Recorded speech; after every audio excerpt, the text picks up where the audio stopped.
Jazakallah. So now what are the rights, responsibilities, and roles of the wife towards her husband when it comes to sexual intimacy? Mufti Menk? Well, when it comes to sexual intimacy, obviously the man is getting married.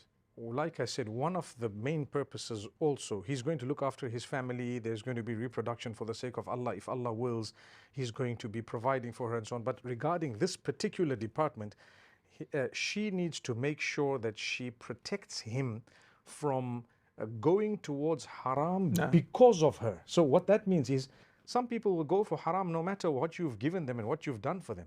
But if it is a result of your action or your refusal, for example, without any reason, you would then be guilty in the eyes of Allah of not fulfilling this man's rights to the degree that you share a part of his sin. Wow. Right? So we won't say that you are guilty of the crime, but you share a part of the sin, because had he fulfilled his halal desire, he would not have needed to even consider haram. We're talking of... And that's halal right as well. Yes, not it's halal a right. only, yes. It's a right, correct. So this is why a lot of the times nowadays you have many feminists who talk. And it's open. They say, I don't need to be intimate. What's the issue? Well, in the eyes of Allah, there is an issue. The reason is quite simple. That this whole issue of you getting married, and you know, they say tying the knot, is in order to be able to do certain things in a halal way. If you are going to block that, you are defying the entire purpose of the whole marriage. Why did you get married in the first place? So you would be held liable in the eyes of Allah. Similarly, if it was the opposite way around, women would cry foul to say, listen, this guy's not satisfying me. We've had hundreds of cases come to, oh, he's not satisfying me. This guy is like this, he's like that, he's gay, or whatever they say. End of the day, we have to tell him, hey, listen, you need to fulfill the rights. Why is it that when it's the other way around, we think it's okay? It's okay. He needs to fulfill my rights, but I don't need to fulfill his rights. What do you mean? And that was my next question, yeah. It goes two ways. Yes. Habibi, it goes two ways. And this is such a topic, people don't talk about it. So if there is any woman out there who thinks that I just have a choice completely in Islam, then unfortunately the Islam you're following is not the same Islam that came with the Prophet. So does that mean that women cannot say no when the husband invites her to fulfill that Before desire? I answer this question, I'd like to share with the viewers the reason we came up with this edition and this episode is we have seen a lot of extreme discussions in this regard. On both sides. On both sides. So we figured that it is our duty towards the Ummah. Exactly, to unplug, to unpack, to explain to them, both spouses, rights and obligations in this regard. And Nabi sallallahu alayhi wasallam said that a woman should never say no to her husband whenever he invites her to bed. Why? Basically, what ignites the desire? Because I go out, I work and mingle with women. A lot of women around wearing tight clothes, yoga pants and whatever. And no matter how much I try to lower my gaze, I'm exposed to a lot of temptations. The Prophet ﷺ said, go home. When you go home and you satisfy your sexual desire with your lawful spouse, then they all become the same. You know, after you finish eating, what did you just eat? Well, I ate cheese and bread, I ate cereal, but alhamdulillah, I'm full. Now they're serving rib-eye steak. Well, I'm full, I can't eat anymore. Why? Because you're full. Likewise. So if you remembered me, did you? So likewise, once you enjoy your sexual relation with your spouse, even if there is a woman in the nude, you're not interested because the shahwa is not ignited. And that's why it's quenched. Basically, exactly, it's quenched. And that's why we need to bring to the attention of our beloved viewers, it is not about sexual discharge. It is not about hit and run. I just gotta get it done. No, it's about the love, the compassion, al-mawadda, wal-rahma, kisses, hugs, cuddling, saying sweet words. They call it foreplay, by the way. It is foreplay. Let me tell you one thing. One thing I discussed with you before. Sheikh, we learned from you how to use these words. No, so the basic idea is to fulfill each other's desire, not to care only about it's fulfilling not only your the own. sexual. also the emotional desire. part, yeah. Why? And Nabi sallallahu alaihi wasallam, and the hadith is narrated by Salama. Who's Salama? One of the Prophet's wives, and she was an older woman, but she still have needs. And one day she slipped out of bed. So the Prophet sallallahu alaihi wasallam called her back and said, "Have you started your menses?" She said, "Yep." And that's why she slipped away. He said, "Come back. Just wrap an izar around your waist and down." And then they cuddled, they kissed, they hugged, and they shared bed. So this is permissible? Oh, no, not only permissible. Watch this.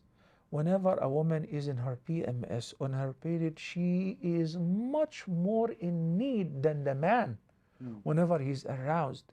And that's why she needs his support, hugging, kissing, cuddling in bed, even though there is no sexual intercourse. The romance. Yeah. The romance. MashaAllah, Jazakallah khairan. Somebody would say, يعني the Prophet ﷺ had already 9 wives. I mean, was it really like a pressing need that he has to tell Salama or one of his wives to take off the top and stay with the izar? I'll tell you why.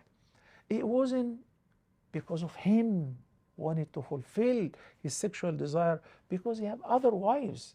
It is because of satisfying the needs of this wife. Wow. Who's going to be there for 7 days in the PMS, experiencing hormonal changes, and she needs this moral support, needs that much romance. So this is something that we advise all men. You have to go an extra mile. You have to think about it. Wallahi, very, very important point. Listen to this. Families are being destroyed because of this. Listen to this. Allahu Akbar. وَلَهُنَّ مِثْلُ الَّذِي عَلَيْهِنَّ بِالْمَعْرُوفِ. When the man comes home and says, "Leave everything in your hand, come to bed." Yeah, "Hey man, what is wrong with you? I'm cooking. Just take a bath quickly, wear the perfume." Why? He was about to commit haram, or he was contemplating haram. Okay, so now you know that whenever there is a person need, he need to fulfill it in halal. What about her? What about her? Yeah. The thing is, you're vocal and you can talk about it, but her shyness will prevent her from bringing it up. So you have to go an extra mile and don't wait for her to express it. Take the initiative. Keep that in mind. Even if you're tired, even if you're exhausted, you know, you have to be sensitive to her needs. You know, another thing is regarding the build up to intimacy. A lot of men, the complaints we get, 2 major things. One is there is no build up, and 2 is he does his thing and he leaves us high and dry, basically. So what is recommended, even from an Islamic perspective, like Dr. says, the muqaddimat, that thing which leads up to the intimacy, is equally important. To say good words, you know, to praise. Even in the day, you look at your spouse, it's just you and her, and you just say, "Wow, you're looking good." And the other way too. A lot of women are guilty of not admiring their husbands to their faces. And in this case, you can use, you know, words that are not used outside. "You're looking hot," you know. Who can I tell that to? A limited usage of that word. So all these words are very, very important, and the build up to it. You don't just come in almost like, you know.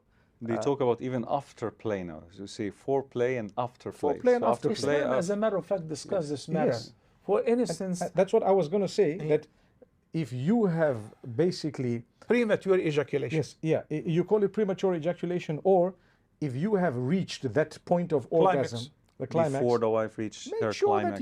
Make sure that you don't just plug out until she has also been satisfied.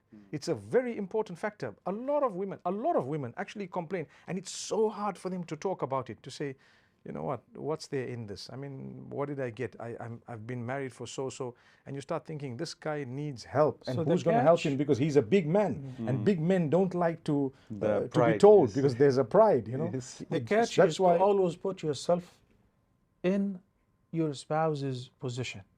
Whenever you have needs, you call her. Then you need to think about her needs as well, and do whatever it takes. Medication. There are some aphrodisiac foods, okay, which will stimulate you. Perfumes, makeup, whatever. as long as you're using something which is lawful. Lawful, halal. You know, some people go to the extreme where they use what is not lawful in order to stimulate themselves or stimulate their partners.